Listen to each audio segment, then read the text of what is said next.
Hello! Hello there, this is Joy KahNah.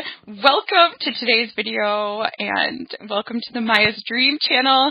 Today I would like to speak about the concept of self-love. And I want to offer you guys today a metric for gauging whether any given thing that you are doing or experiencing is representative of love for yourself, okay? And what I'm going to share in today's little audio presentation, this is not my original idea, okay? This is actually an idea that I encountered this week when I was in the shower. Am I the only person here who likes to listen to YouTube videos while showering sometimes? I hope I'm not. Anyway, a video auto-played this week, and it was a video by the beautiful Anita Moorjani, and you'll see her image there. If you're looking at the screen, that's her face there in the bottom circle, and as some of you may know, Anita Moorjani is an author and speaker, and she's best known for surviving a terminal stage 4 lymphoma cancer diagnosis, having a near-death experience, and then sharing her experience of the other side, the beauty of the other side when she actually had the opportunity to visit the higher realms. God bless her. Okay?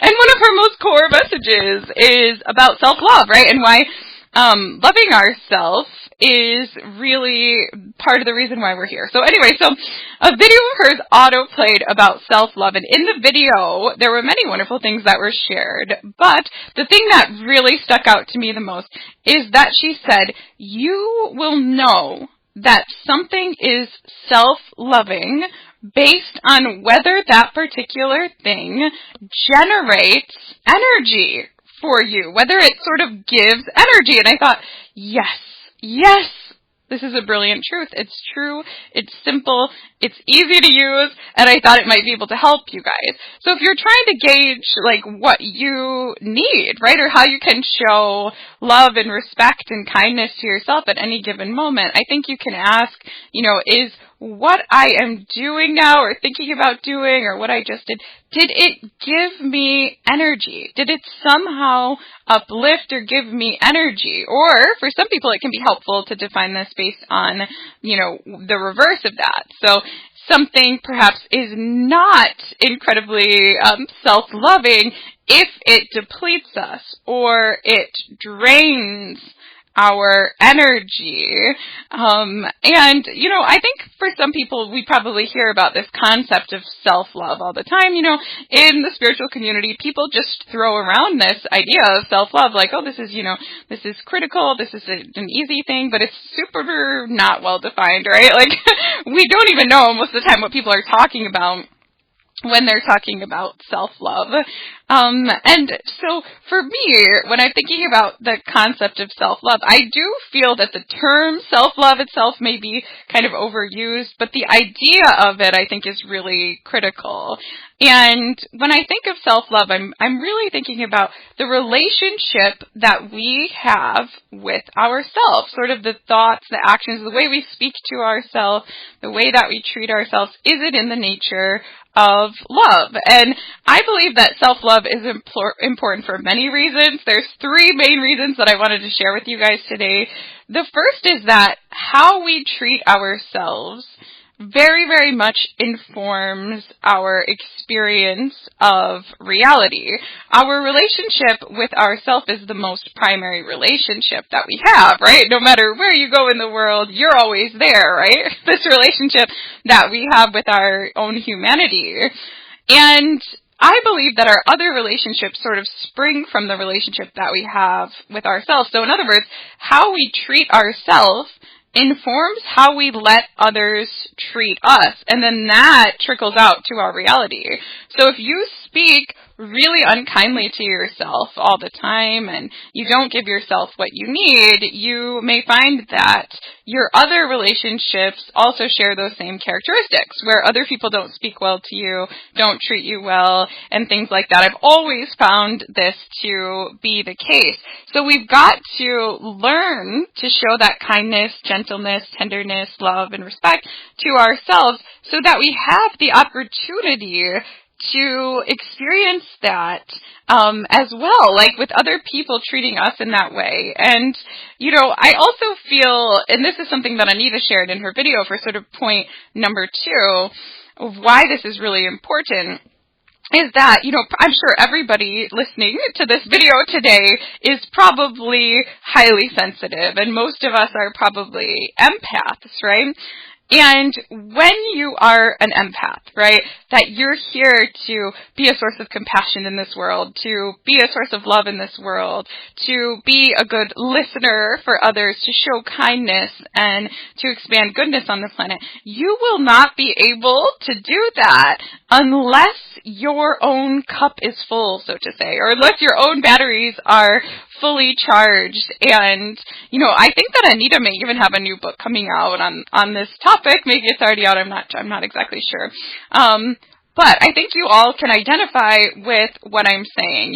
When you wake up after a really, really good night's sleep, or, you've just had a vacation or sort of a staycation, and, your batteries are really charged, that's when you can go the extra mile to have those really positive interactions with others, because you're just overflowing with that extra energy. And I believe as empaths, one of the best things that we can do is sort of, my husband always says, put on your own oxygen mask first, So one of the best things that we can do is take really, really good care of ourselves so that when other people in the world are suffering and when they do need us, we can really show up in our full capacity.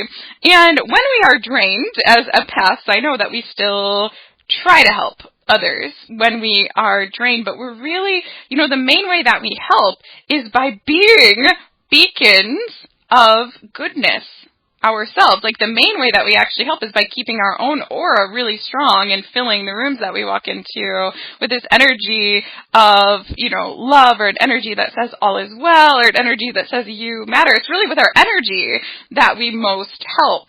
And I think that when we're depleted, as much as we may try to be there for other people, we're not able to make as great of an impact as we can when our own batteries are charged. And now that we're learning that self-loving actions are those which bring energy, it also follows that by engaging in actions of self-love, we're going to strengthen our fields the most and be able to actually do what we came here to do, which is to contribute more love and goodness to the planet. Also, the third reason that I wanted to share of why self-love is important is because most of us came here to learn to experience ourselves by giving and receiving love under in an environment, we could say, that's not the most ideal, right? Or in an environment that isn't necessarily always showing us true love, to give us that free will choice to choose love, right? And so this is really exciting for our souls. And did you hear me say we came here to learn to give and receive love? A lot of us forget about that second half, the receiving love.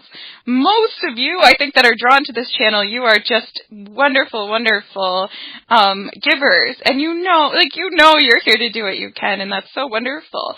But you also are here to receive love, because that gives other people the opportunity to learn how to give love as well.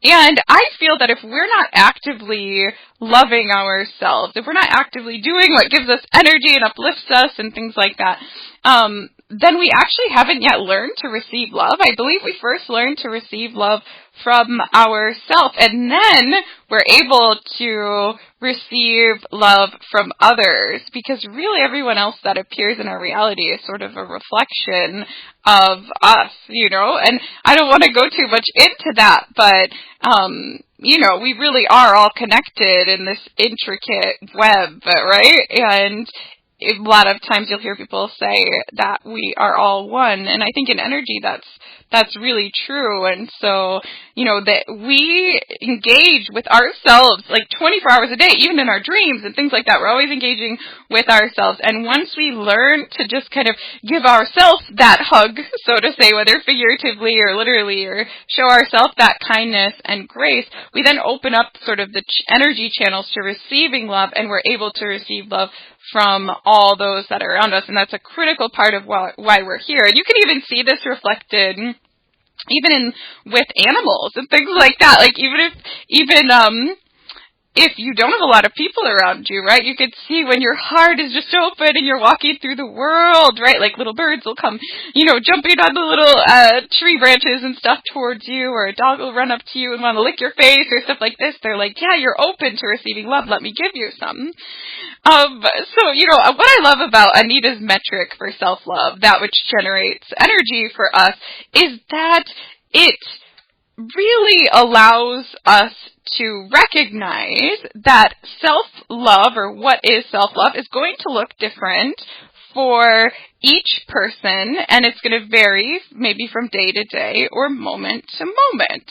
And this is definitely the case, right? So for one person, and this is usually true for me, like the most self-loving thing that they might be able to do at this moment is maybe just give themselves a break. Maybe just lay down in bed and just do nothing, and that just taking that time, maybe just a couple hours, and just resting is going to give them energy. They're going to get up after that and they're going to be like, yes, now I'm ready to go fulfill my purpose in the world a little bit more.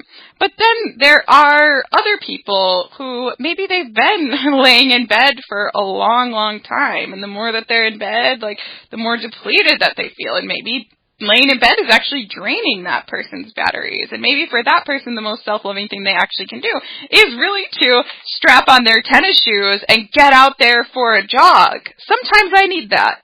Do you guys relate as well? Sometimes I need that. Sometimes it's like I just need to be out in nature. I just need to be jogging, and afterwards it strengthens my aura, my energy, and I feel just so much better. It gives me energy, but it just depends on the day. And so I think, as we prepare to face each day or make our decisions, we make so many decisions throughout the day, try to focus on what's going to bring you energy. Now, obviously, we all have to do things in our life that do deplete us, but I do think it's about trying to find the balance and just doing the best that we can, right? Just doing the best that we can. Every day is a new chance to get it right. Just do the best that you can today.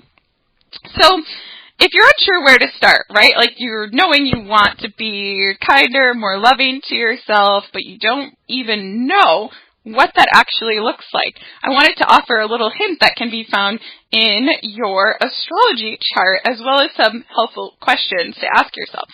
So, in all of our charts, right, we all have a little moon. If you have a copy of your natal chart, you'll see there's like a crescent moon found somewhere in your chart. If you look at the sign and house placement of your moon, that will tell you what you need to feel emotionally well. For me, my moon falls in Pisces, and shout out to every moon in Pisces person. Woot woot. My moon falls in Pisces, and it's in the 7th house, which is the house of one-on-one relationships, but it's also like a house of beauty and harmony. And wow, whenever I get like really unwell, really burnt out, I think being burnt out is definitely a sign that we need some self-love, right? Whenever I get really, really burnt out, what usually charges my batteries the quickest is like just taking a day and sort of creating beauty and harmony all around me. Like actually like putting up new art, like maybe cleaning a little bit, lighting some beautiful candles, listening to beautiful music, like just creating a space of harmony and beauty around me. It's amazing. It's amazing. And then it's like the next day I'll just be like, oh yes, like I'm ready now, ready to go out there and serve my purpose. So if you have a copy of your natal chart, to get your specific moon sign, you really do need to know the time of your birth. I guess you can get the sign just knowing the date of your birth under a lot of circumstances, but to know the house placement, you need to know the time of your birth. And once you know the sign and house of your moon placement, go ahead and just watch some videos about them, especially the house videos, like moon in the first house, moon in the third house, and you'll learn what you need. You'll probably just listen to the videos and you'll be like, oh yeah, I kind of always knew this, but now this really confirms it for me. But I think that can still be really helpful. In addition to astrology, and at the end I'll share a little bit more information about generating your chart. There are also some helpful questions that you can ask yourself to try to gauge sort of, okay, what can I do here that's going to be self-loving?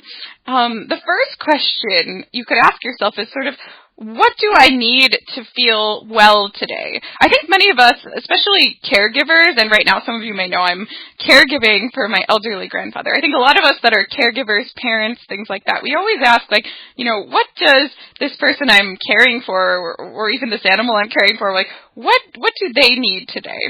I think when we're focusing on self-love, we can discount our own needs. But ask yourself, what do I need to feel well today? What am I needing? What is my heart sort of crying out for? Another good question is, what am I looking for outside of myself right now? So sometimes we fall into these patterns of hoping or expecting that other people are going to give us the love that we need. And I think we've really got to recognize that we've got to show ourselves that love first.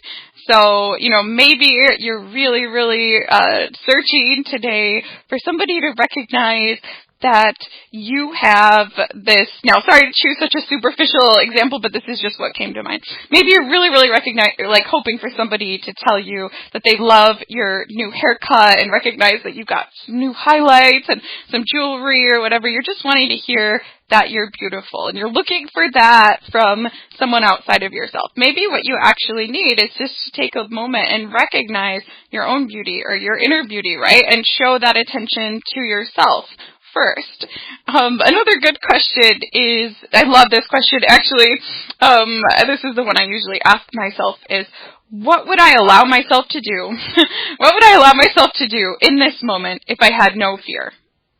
What would I allow myself to do in this moment if I had no fear? So many times, I think sort of fear or these sort of rules that we make for ourselves or our schedules or our routines, they can control our lives. And so for me, it's really helpful to ask the question, right? If I had no fear, I wasn't afraid of running out of time, or, I wasn't afraid of losing control of my reality, or I wasn't afraid of what people were going to think of me. If I had no fear, what would I allow myself to do in this moment? Another helpful question is, how would I treat somebody that I loved deeply if they were in this life situation? Most of us are so hard on ourselves, right? But if you just imagine that you had a friend whose life circumstances were what your life circumstances are right now, how would you show them support? How would you show them love? And then begin to show yourself love in that way. Now, here's another question I use a lot to guide my own life, and that is, I always seem to have a to-do list. Not always, but often, right? And so I ask myself, okay, of everything that I hope to accomplish today, which task will bring me the greatest joy in this moment? A lot of people say, do the hardest thing first. I mean, cool. If that works for you, cool. I like to say, let's start with the thing that's going to give me the most joy in this moment and then go from there, right? Because then that gives me energy, right? And then I've got a little more energy to maybe tackle some of the other things that are on the list. And then finally, right? I think the question to ask is, the one that Anita sort of presented, which is this experience going to generate energy for me, or is it going to drain me? So that's another helpful question to ask yourself as well. And below the video here in the description, you'll find a couple of links.